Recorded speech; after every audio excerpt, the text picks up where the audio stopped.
سلام على عباده الذين اصطفى ما بعد. قال رسول الله صلى الله عليه وسلم الدين النصيحة. وقال الله تبارك وتعالى والفجر وليال العشر والشفع والوتر.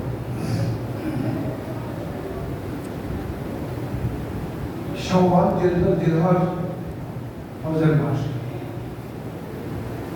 আল্লাহর ঘরের অনেক মেহমান খানা খাওয়ার উদ্দেশ্যে বিনামূল্যে পাওয়ার উদ্দেশ্যে তারা রওনা হয়েছে। আল্লাহ নারী গুরুর বন্ধুসহ সকলে হজকে আল্লাহ কবুল করুন। আমিন। আমাদের মুফতি হারুন সাহেব ওনারা বিবেকে নিয়ে হজে গেছেন। আল্লাহ তাআলা ওনাদের নিজের হজকে বিশেষভাবে আল্লাহ কবুল করুন। আমিন।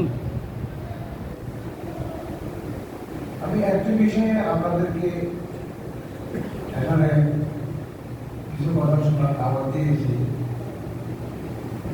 এর আগে বর্তমানে বিশ্ব প্রেক্ষাপট আলহামদুলিল্লাহ আমরা আপনারা সকলে সচেতন। কি হচ্ছে কি হতে পারে। কেমন একটা মহাসত্য, কোনো দ্বিধা আছে না।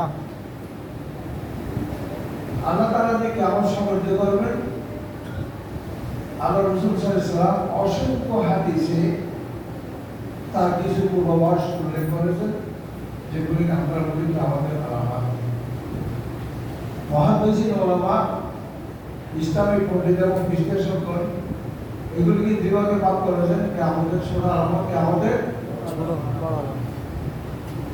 ইজাত কমিশন ভাই দেওয়া আমানত মামলা বা জাকাত মামলা বা ওজুর লিগাইরে দি ওয়াদা রজুল زوجته وعقبه وعدل صديقه وعكسه وشريك الخمور وكان شهيدا قبل أرجلها ইত্যাদি। এখানে এই হাদিসে 20-25টা আমাদের কথা আছে যেগুলি শোনা। এখন যারা মহাকে বলামা খুব সচেতন বিশ্লেষক, কোরআন সুন্নাহ ভিত্তিক, তাদের প্রত্যেকেরই ধারণা এবং বিশ্বাস বা সিদ্ধান্ত যে আমাদের সোনার আমার প্রায় শেষ। আমাদের সোনার আমার শেষ। এখন কিসের পালা? বড় আলামত। বড় আলামত কয়টি? কোনটা আগে কোনটা পরে? আমার কাছে এটা 20 থেকে 30 বছর বিশাল একটা প্রশ্ন।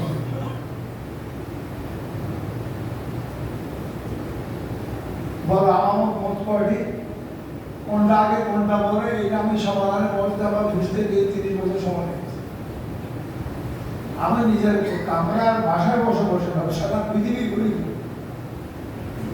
পৃথিবীর সব লাইব্রেরিতে যত কিতাব হয়েছে ওগুলি খরিদ করে পরে আমি এই সিদ্ধান্তে পৌঁছতে আমার বিস্তৃত করে সময় লেগেছে।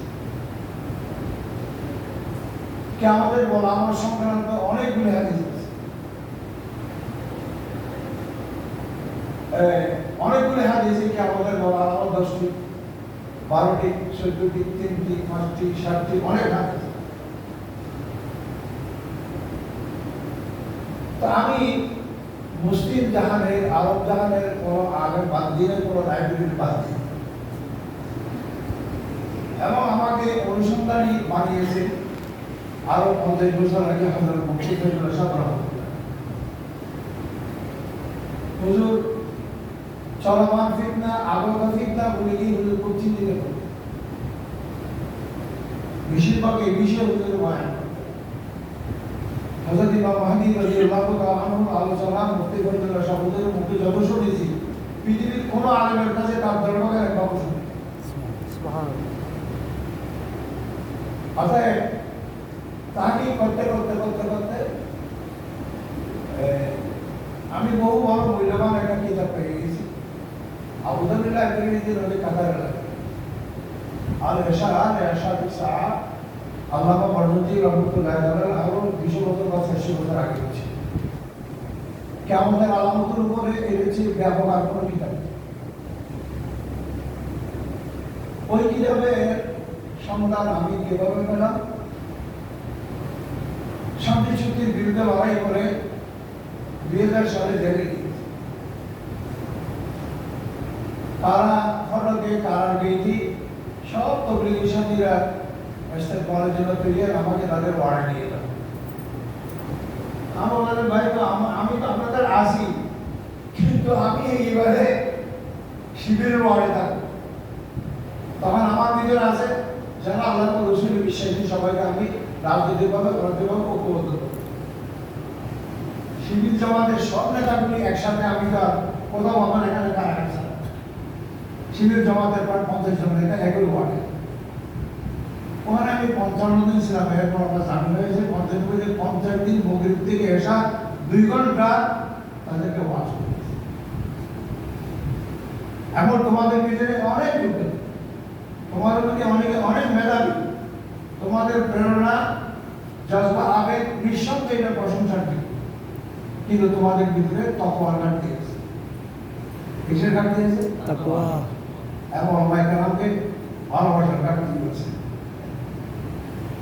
এই দুটো যদি তোমরা সাধনা করতে পারো, তাকওয়ার শিক্ষা অর্জন করতে পারো, আল্লাহ কালামকে ভালোবেসে আল্লাহ কালামের সান্নিধ্যে থাকার চেষ্টা করো, তোমাদের এই চিন্তা চেতনা আবেগ ইনশাআল্লাহ একদিন অনেক বড় একটা ফলদায়ক হবে ইনশাআল্লাহ। ইনশাআল্লাহ 2 ঘন্টা আমার বয়ান হতো মগরিব থেকে এসে, জেলার ফেলার সব এসে আমার বয়ান শুনতে।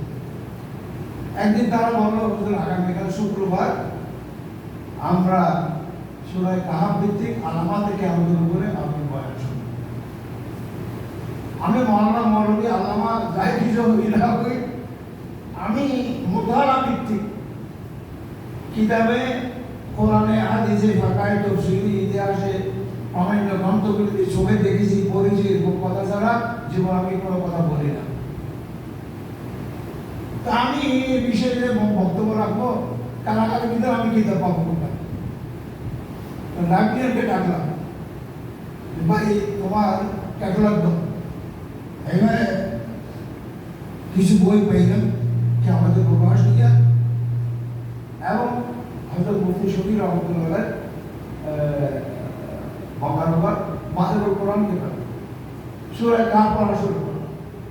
ওখানে মুফতি শফি জাবুদুর রহমতুল্লাহ কিয়ামতের মৌলিক বড় আলামত কোনটার আগে কোনটা হবে না হবে এটার উপরে সুন্দর একটা বিশ্লেষণ মাদারুল কোরআনে মুফতি শফি জাবুদুর রহমতুল্লাহ উল্লেখ করেছে, যেটা সার শুনতে বলছে এই প্রথমে মৌলিক আলামত কয়টি, তার মধ্যে শ্রেণী বিন্যাস কয়টি, এটা আমি মাদারুল কোরআন থেকে বা মুফতি শফি জাবুদুর তাফসীর থেকে পাইনি। এটা আমি পেয়েছি সূরা আল জাহানে। আলহামদুলিল্লাহ আমি রাষ্ট্রীয় প্রটোকল দেশে পাই না, আমি সারা পৃথিবীতে রাষ্ট্রীয় প্রটোকল আল্লাহ আমাকে দান করেছেন সারা জীবন, আলহামদুলিল্লাহ। তো উচ্চ মহলে বিচারণ করি। তো আমি বিরতির সময় একটা যারা ভালোবাসি ওদের দোকানে বসি, পাশে একটা এমনই বড় আলেম বড় ব্যবসায়ী ওনার একটা কাবিনের দোকান আছে, কিছুক্ষণ সময় ওনার কাছে কাটিতাম কি আমাদের আলামত নিয়ে ওনার সাথে আলোচনা করতাম। আমি যেখানে বললাম যে ভাই কি আমাদের আলামত 10টা 15টা 20টা 3টা 5টা 7টা, আসল কি আমাদের আলামত বড় আলামত মৌলিকভাবে কয়টি? করে বলতে হুজুর এই আবুধাবিতে এমনই অনেক বড় বড় আলেম আছে, তারা সবাই মহাকাশ বড় আলেম। আমাদের প্রত্যেক সপ্তাহে বুধবার রাত্রে আমাদের একটা এমপি মজলিস হয়, আমরা চলমান সমকালীন বিষয়গুলি নিয়ে আমরা ওখানে আলোচনা করি। তো আমাদের আলোচনার মধ্যে কিয়ামতের বড় আলামত যেগুলি মৌলিক এবং যেগুলি বিশ্বের জন্য এক একটা প্রেক্ষাপট সৃষ্টি করে, এক একটা প্রেক্ষাপট সৃষ্টি করে, বিশ্বের আলোর সৃষ্টি একটা একটা ধাপ, যেগুলি যে ধাপগুলি এক একটা প্রেক্ষাপট সৃষ্টি করবে ওই সারা জাহানে এরকম মৌলিক কিয়ামতের বড় আলামত 6টি। কয়টি? 6টি। আচ্ছা, মনোরম কাছে এটা হয় না এবং আমার কাছে খুব গ্রহণীয় মনে হল, কথা যুক্তিসঙ্গত। যদি 6টি হয় ওই 6টির শ্রেণী বিন্যাস কিভাবে, কোনটা আগে কোনটা হবে? তো উনি আমাকে অ্যালফাবেট বা আবজদি হিসেবে উনি বললেন যে মৌলিক 6টি আলামত হইল আরবি আবজদে, আরবি বাতাসা দিয়ে। এটা আপনাদের স্মরণ থাকবে ভাই, একটু মনোযোগ দিয়ে শোনেন। কিয়ামতের বড় আলামত মৌলিকগুলি, কিয়ামতের বড় আলামত মৌলিকগুলি, যেগুলি এক একটা বিশ্বজোড়া প্রেক্ষাপট ছিল 6টি। কয়টি? 6টি। এবং 6টি ধারাবাহিকভাবে কিরকম? মাদ বলেন, মাদ বলেন না, মাঝে আই আই কদ কদ বলেন, আই কদ মাদ মাদ আই আই কদ কদ মিম মিম দাল দাল ফা ক ইয়া না মাদ আই মিম দাল মিম দাল মিম দাল আইন ইয়া আইন ইয়া ফা দাল। সাদ মিম মানে মাদ, মিম মানে মাহদি মাদ, মিমের পরে কি? দাল দাল দাল মানে দাজ্জাল আই আইডিয়া, আই মানে ইসা, ইয়া মানে ইয়াজুজ মাদ আই কদ ফা তুলুর সবচেয়ে মিলন বলে পশ্চিম দিগন্তের সূর্য দিতে হবে। দাল দা বুঝতে পারলে যেটা পড়াশোনা বলে যে এই 6টি মৌলিক আলামত, এগুলি একটা পর্যায়ক্রমে বিশ্ব হেরাই দেওয়ার মতো এগুলি আবির্ভাব করবে। এই 6টি বড় মৌলিক আলামতের মধ্যে প্রথম আলামত কোনটি? মাহাদি হাজিরা। আমাদের চোখে ধুলা মারা হয় বড় বড় শক্তিশালী আনন্দের। আমি এই রমজানের আগের রমজানে কাতারে সফর করেছি, রাষ্ট্রীয় অতিথি হয়ে। বলে দাদাবাদ বেলাওয়ার সাইদুর রহমতুল্লাহ আলাই আমার চেয়ে অনেক বড়, অনেক বড়, লাখ লাখ মানুষ হেদায়তের কথায় আসেন, কিন্তু উনিও কোনদিন কাতারের রাষ্ট্রীয় অতিথি হয়ে যাওয়ার সুযোগ পায়। রাষ্ট্রীয় প্রটোকলে একমাত্র আমি গিয়েছি রমজান আগের রমজানে। আমি কাতারে 7,000 ওলামা পাঠিয়েছি আরো 25 বছর আগে। ওরাই ইমাম খতিব পুরা কাতার রাষ্ট্র। রয়্যাল ফ্যামিলির ওরা অনেকে আসছিল, তুমি ইস্তেমা করতে আমার এখানে আসে 7,000 আলেম পাঠিয়েছি, আমি ইমাম পাঠিয়েছি। আলহামদুলিল্লাহ এই মাদ্রাসা এবং এই পাহাড়ে আমি মুফতি আহমদ পায়খানকার পরিবেশ চিন্তা চেতনা আমরা আপনাদের মধ্যে একটা চেতনা জাগায়, কথা ঠিক না? কি জায়গায়? চেতনা। ওই চেতনা নিয়ে এখানকার পূর্বশেরা এখানে 1,000 লাখে লাখে টাকা রাখা নেই, 210 যারাই বলে ওরা চেতনা সম্পর্ক হয় এবং খুব হিম্মতি হয়, খুব সাহসী হয়। ও যেখানে যায় ওরা মানে কথা বলা সাহস করে। তো ওখানে মাওলানা মুফতি আহমদের বন্ধু এবং মাওলানা মুসার সহপাঠী মাওলানা ইউসুফ, সে খুব পাওয়ারফুল। তো আমাদের প্রোগ্রাম প্রায় দৈনিক প্রায় 3টার মতো আমাকে গান গান বুঝুন, আপনি তো বেশি মাদি মাদি বলেন, এখন আপনার মাদি মাদি বই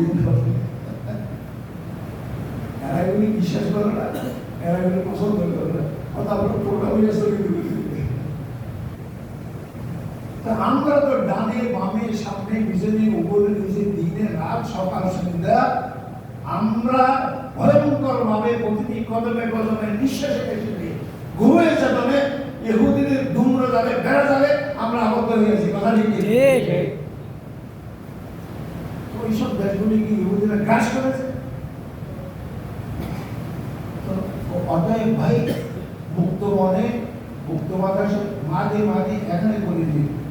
এখন আমাকে রাষ্ট্রীয় মাঝে মাঝে করি না,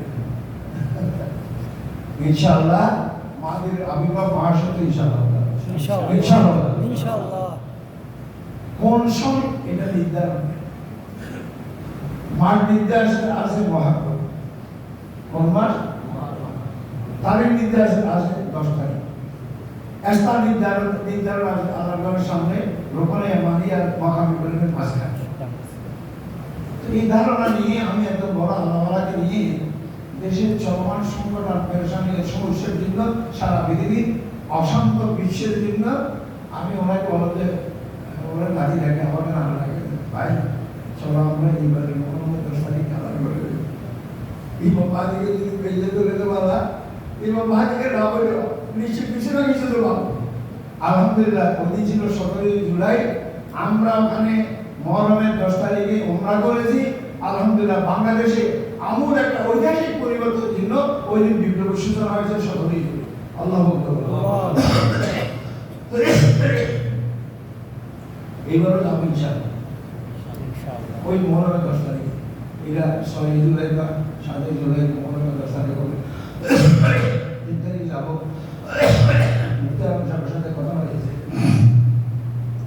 তো ওই 10 তারিখে যাবো আমরা আগে করি পরে করি আগে করবো ওই দিনও আমার মনে করবো যদি হয়তো হয়তো বাড়ি মাদিকে বেরো যেতে পারে আর নাও যদি পাই কত বছর হয়তো বড় কিছু পেয়ে যাবো ইনশাআল্লাহ ইনশাআল্লাহ একটা ধাপে ধাপে আমূল পরিবর্তন আসবে বিশ্বে এখানে ইউনিভার্সিটি বাহাদুরি না আমার আরো বাহাদুরি না সম্ভবত বাহাদুরি কার আল্লাহ আল্লাহ এমন একটা পরিবর্তন আসবে একটা অলৌকিক একটা মহা এক বিপ্লব আমি আপনি কল্পনা করেছি আপনি নিজে কল্পনা করেছি বলবেন এইরকম ধাপে ধাপে আল্লাহ এমন একটা বিপ্লব আনবেন ধাপে ধাপে ধাপে প্রত্যেকটির কালচারে প্রত্যেকটির বিশ্বাসে প্রত্যেকটির সমাজ ব্যবস্থা রাষ্ট্র ব্যবস্থা অর্থ ব্যবস্থা সব ধুয়ে মুছে বঙ্গোপসাগর আল্লাহ তাআলা এগুলি মাটি মেরে ফেলে দিবে ইনশাআল্লাহ ইনশাআল্লাহ إنه يملأ الأرض قسطا وعدلا كما ملئت ظلما وجورا ইমাম মাহদী রাসূলুল্লাহ বলেছেন নিশ্চয়ই তিনি পৃথিবীতে যখন জুলুম ছাড়া কিছু থাকবে না জুলুম ছাড়া কিছু আছে না সমাজে রাষ্ট্রের সর্বত্র জুলুম ছাড়া কিছু আছে না যখন বিশ্বে জুলুম ছাড়া কিছু থাকবে না জুলুমকে নিশ্চিহ্ন করে জুলুমকে জানা পিটা করে সরকারের পাশে নিয়ে বিশ্বের প্রতি ইঞ্চি মাটি দিয়ে ইমাম মাহদী ইনসাফের কাজ ইনশাআল্লাহ সেদিন আমাদের সামনে আবার ইনশাআল্লাহ তো ইয়ামুল বিসুন্নাত নবী সাল্লাল্লাহু আলাইহি ওয়াসাল্লাম ওনার দর্শন ওনার সংবিধান ওনার কনস্টিটিউশন আল্লাহ রাসূলের সুন্নাহ আল্লাহ রাসূলের সুন্নাহ যথেষ্ট নয় আল্লাহ রাসূলের সুন্নাহ যথেষ্ট না আলাইকুম বিসুন্নাতি ওয়া সুন্নাতি খোলাফায়ে রাশিদিন মাহদীন রাসূলের 23 বছর যদি আমরা স্পষ্ট ব্যাখ্যা না পাই বড় বড় রাশিদিনের আপাল মধ্যে বলে স্পষ্ট ব্যাখ্যা পাবো তাও না পেলে মুস্তাহিদিন ফোকা যারা আছে মুস্তাহিদিন ফোকা শুধু 4 জন 10 জন কয়জন সুফি রাসূলের তাদের মধ্যে একজন ওই জন্য পূর্ণাঙ্গ পরিপূর্ণ মাযহাব 10টি শুধু 4টি না খ্যাতি লাভ করেছে 4টি জনৈক জীবন অর্জন করেছে কয়টি 4টি খ্যাতি অর্জন করেছে 4টি কিন্তু মূল মুস্তাহিদের মতলব যারা পূর্ণাঙ্গ মুস্তাহিদ ইমাম আবু হানিফার মত ইমাম মালিকের মত ইমাম শাফিঈর মত আহমদের মত আরো 6 জন আছে মোট 10টি মাযহাব এই 10 মাযহাবের যে কোনো একটা সূত্র আমরা পেয়ে গেলে সেটা আমাদের জন্য দলিল কথা আমি সংক্ষেপ করছি যাবো ইনশাআল্লাহ হযরত মাহদী আবির্ভাব এটা নিশ্চিত করে বলা এটা ঠিক না এটা হলো আল্লাহ যেটাকে কুয়াশার মধ্যে রাখছে পর্দা আড়ালে রাখছে ওখানে আল্লাহ পর্দা নিয়ে আড়ালে করে অমুকবর্ষণ হয়তো আপনি আল্লাহ তাআলা টেলিগ্রাম করে দিয়েছেন অমুকবর্ষণ মাহদী আল্লাহ বেতন জানে কোন সালে আসবে তবে আমার মনে হয় ইনশাআল্লাহ ইনশাআল্লাহ একটা ভাই আমি আপনি যেমন নাকি মাহদীর আবির্ভাবের শপথ নিই একমাত্র সমাধান দেখি কথা নেই কি না জি ঠিক গত 100 বছরে 200 বছরে 300 বছরে 300 বছরে 500 বছরে আমাদের যে লাখ লাখ বড় বড় আকারগুলিরা বড় বড় মহাকাশ আলেমরা তারাও মাহদীকে দেখার এবং পাওয়ার স্বপ্ন পোষণ করে নাই কিন্তু আলহামদুলিল্লাহ আলহামদুলিল্লাহ আমরাই যদি নিকৃষ্ট হই আমরাই মহান সবলগণ ব্যক্তি অন্তত আমার সামনে যারা এক বছর যারা আছেন সবাই আমরা মাহদীকে পাবো ইনশাআল্লাহ ইনশাআল্লাহ এর যে বড় সবলগণ কিছু কথা আশা কিছু যাই হোক আল্লাহ তাআলা আমাদের উপর সরল তৌফিক করুন এই মাদ্রাসায় আমরা আমাদেরকে জুমা পড়াবে এবং আমাদের তরফে ক্লাস ইত্যাদি ইত্যাদি দিয়ে আমি এবং উচ্চারণ সব বিষয় পাবে আপনাদেরকে চেতনা সম্পন্ন করবা কথা ঠিক না চেতনা সম্পন্ন হয় আল্লাহ আমাদের সবাইকে আগামী দিনের জন্য কবুল করুন আমিন আপনারাই একবারে পাইকারি পাবে শাসক হবেন ইনশাআল্লাহ ইনশাআল্লাহ এসটিসি পাওয়ার সম্পন্ন আপনারা সিভিল সার্ভিসের যতগুলি পদ আছে যতগুলি ক্যাডার আছে যতগুলি পদায়ন আছে এগুলি ইসলামপন্থী ছাড়া আর কারো হাতে যাবে না ইনশাআল্লাহ ইনশাআল্লাহ ইউনিভার্সিটির মধ্যে অনেক কিছু ভুল আছে পাশ্চাত্যের সাথে সম্পর্কের কারণে আমেরিকার সম্পর্কের কারণে চাইনিজ ক্লাস করেছে কিন্তু যে হুঙ্কার ছড়ে পরমাণু যখন মাঠে নামে তখন ইউনিভার্সিটিও ভয় পায় আমেরিকাও ভয় পায় কথা ঠিক কিনা ঠিক ইনশাআল্লাহ এরকম কিছু করতে পারবে না আল্লাহ যতদিন ইচ্ছা তারা আমরা কথায় রেখে দেশটাকে ভারতের আগ্রাসন থেকে আল্লাহ আমাদেরকে দেশকে জাতিকালে নিরাপদ আমিন ইনশাআল্লাহ আমরাই মাঝের কামনা ইনশাআল্লাহ ইনশাআল্লাহ একটা ছোট্ট বিষয়ের জন্য এই নামাজের ভূমিকা বললাম এই যে মাদ্রাসা সিস্টেম, এটা পরিপূর্ণভাবে কোরআন ভিত্তিক না, পরিপূর্ণভাবে রাসূলের সুন্নাহ ভিত্তিক না, কালেকশন ভিত্তিক, চাঁদা ভিত্তিক। মানুষের কাছে, পাবলিকের কাছে মোটামুটি আমার কথা দেওয়া। আমার মূল্যায়নে 150 বছর দেবীদের ইতিহাস রাজনৈতিক প্রতি অনেক বেশি হয়েছে। সমাজে আমরা ছোট হয়ে গেছি, আর সমাজে আমরা কি হয়ে গেছি? ছোট হয়ে গেছে। এটা কঠিন। আমি নিজেকে ছোট মনে করতেছি, এটি কি গুণা? আমি যদি ছোট মনে করতেছি, ম্যাজিস্ট্রেট থেকে, জজ থেকে, ডিসি থেকে, ডক্টর ইউনুস থেকে নিজে ছোট মনে করতেছি মনে মনে, এটা কি গুণা? কি গুণা? কুফরি গুণা। কি গুণা? কারণ এলমকে তুচ্ছ করে কুফরি, আর যারা আমাকে তুচ্ছ করে তাদের জন্য এটা কি গুণা? কি গুণা? কুফরি গুণা। মুফতি ফজলুল্লাহ সাহেব এই ধরনের মানুষের পক্ষ নিয়েছিল। হাটাদের পড়েছেন, 8-10 বছর পরেই আমাদের নিজের থেকে গ্রামে চলে গেছে, এবং এই বিষয়ে মাদ্রাসাতে লাভের প্রতিবেশী মনে অনেক কিছু রেশা হয়ে গেছে।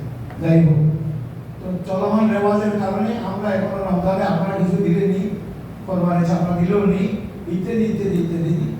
ইনশাআল্লাহ ওই দিন বেশি দূরে নাই, যেদিন আমরা রহিত হব না, যেদিন আমরা সকলে মিলে, হুজুররা বিশেষভাবে সকলে মিলে আমরা দাতা হব ইনশাআল্লাহ। ইনশাআল্লাহ কি হব? দাতা।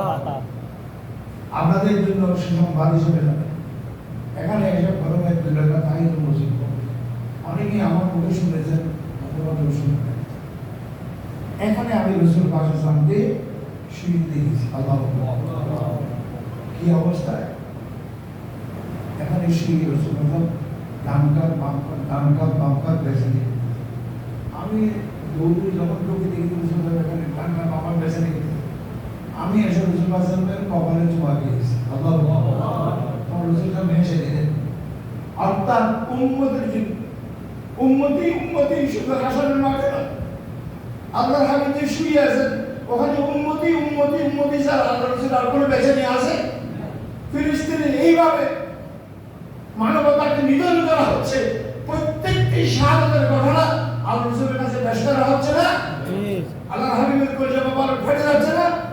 যাচ্ছে না। ওইটার প্রতিষেধক এই মুসলিম মাদ্রাসা এখনকার চিন্তা চেতনা ইনশাআল্লাহ। আমি আল্লাহ রাসূলের কপালে চুমা দিয়েছি।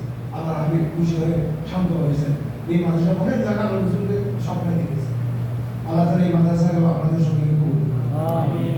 এই কোরবানি চাকমা কালেকশন করা, তারপরে আপনাদের হালালের সদরের বদলের বৈধ অবৈধ কোনো আগাম কোনো কিছু ঠিক নাই, সাদা নামে জড়াতের নামে এগুলি আপনাদের কাছ থেকে নিই। এই সব রেওয়াজ কিছুই থাকবে না ইনশাআল্লাহ। আপনাদের সবাইকে আল্লাহ রাষ্ট্রীয় মর্যাদা অধিষ্ঠিত করে আলেম সমাজে আমাদের অগ্রনায়ক হবে ইনশাআল্লাহ। কি না? ইনশাআল্লাহ। আমল পরিবর্তন, এমন বিপ্লব, যে বিপ্লব ওই বিপ্লব, সেই বিপ্লব দুনিয়ার সমাজের বিপ্লবকে ছাড়িয়ে গিয়ে ইমাম মাহদীর বিপ্লব হবে।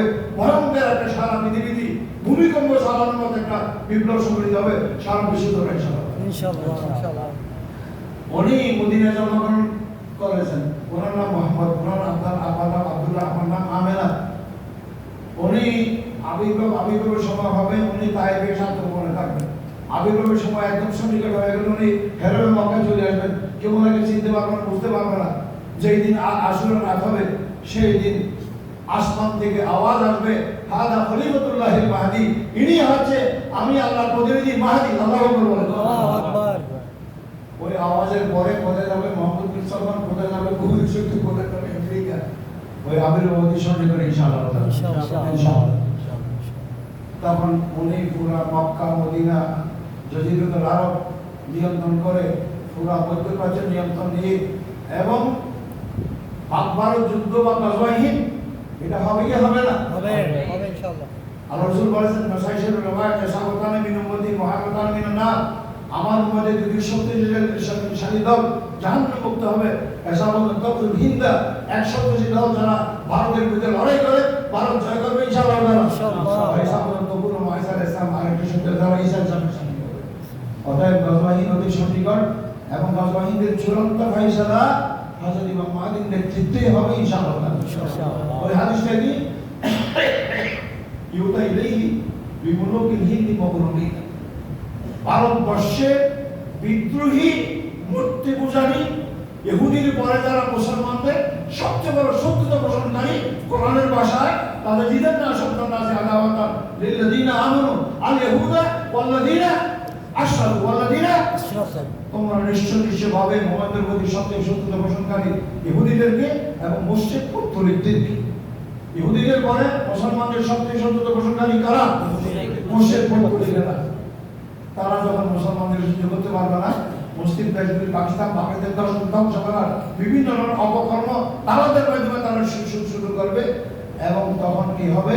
গজওয়াহিদ যখনই সূচনা হোক, গজওয়াহিদের চূড়ান্ত নেতৃত্ব দিবেন ইমাম মাহদী রাদিয়াল্লাহু তাআলা। এবং সেই চূড়ান্ত নেতৃত্বের কারণে একটু আল্লাহু আকবার বলেন।